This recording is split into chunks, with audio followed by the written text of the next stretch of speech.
കൊച്ചിയിലെ ഡച്ച് മധുരമായ ബ്രൂതൽ കേക്ക് ഒരിക്കൽ കൂടി ഞാൻ ഇന്ന് വീട്ടിലെത്തിച്ചതിൻ്റെ രുചിയെ ആസ്വദിച്ചു. 1663 കൊച്ചിയിൽ ആധിപത്യം ഉറപ്പിക്കുകയും ഒരു നൂറ്റാണ്ടിലേറെ കാലം ഭരണം നടത്തുകയും ചെയ്ത അധിനിവേശ ശക്തിയായിരുന്നു ഡച്ച്. ആ പാരമ്പര്യത്തിൻ്റെ മധുരമുള്ള ശേഷിപ്പാണ് കൊച്ചിക്കാർക്ക് പ്രിയങ്കരമായ ബ്രൂതർ എന്ന കേക്ക്. പടിഞ്ഞാറൻ യൂറോപ്യൻ നാവികരുടെ മികച്ച ബേക്കിംഗ് വൈദഗ്ധ്യത്തിൻ്റെ തെളിവായി ഈ ഗ്യാസ്ട്രോണമിക് ഇടപെടൽ ഇന്നും കൊച്ചിയിൽ മായാതെ നിൽക്കുന്നു.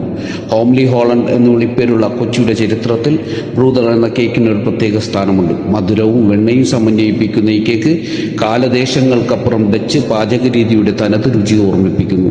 2019 ഡച്ച് രാജാവും രാജ്ഞിയും കൊച്ചി സന്ദർശിച്ചപ്പോൾ ഡച്ച് പ്രതിനിധികൾ കൊച്ചിയിൽ ഇന്ന് നിലനിൽക്കുന്ന ഈ പരമ്പരാഗത കേക്കിനെ കുറിച്ച് പ്രത്യേകമായി ചോദിച്ചറിയുകയും അതിൻ്റെ ചരിത്രപരമായ മൂല്യം മനസ്സിലാക്കുകയും ചെയ്തു.